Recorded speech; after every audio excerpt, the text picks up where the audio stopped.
battle. Mohammed Javed Zarif on YouTube, speaking in Vienna. Let's go to BBC's Persian's Amir Paivar, who joins us from there. Now, interesting to link the fight against Islamic State with this deal. What are the other world powers saying about this?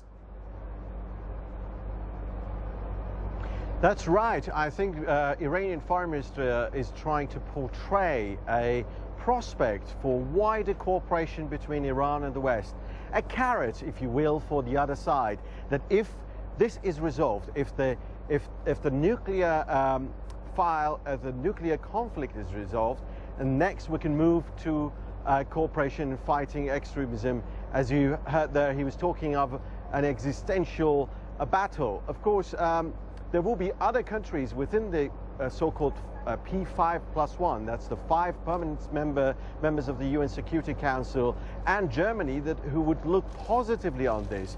The UK, for example, has been affected by the widespread extremism both in this region and elsewhere. So I think the other members of the negotiating members here would be looking positive on that. The problem has always been the cooperation between Iran and the US, the long-standing enemies of probably past, because they've been together in these talks for a long time, and there is a prospect for this deal to be reached next week. Yeah, but I suppose it depends what concessions they want on their side as well. In particular, perhaps access to military sites, which the Supreme Leader has made very clear he doesn't want involved in this deal.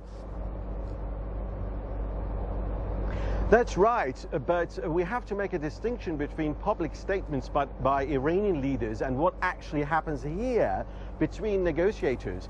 The past military dimension, the potential military dimension of Iranian nuclear program was one of the big stumbling blocks. There seems to be a breakthrough, a small one, but there seems to be a breakthrough that Iran and the IAEA will be able to resolve this issue by the end of the year, as the Secretary General of the agency said.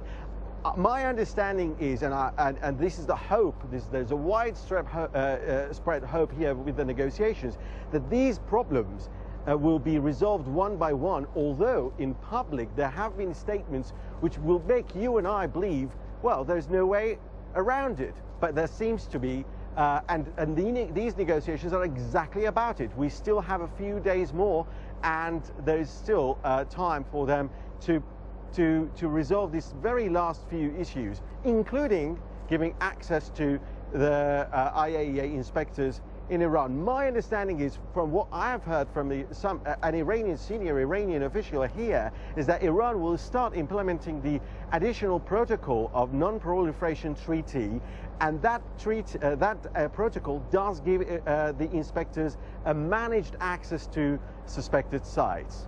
Okay, Amir Paivar with the latest from Vienna. Thank you very much.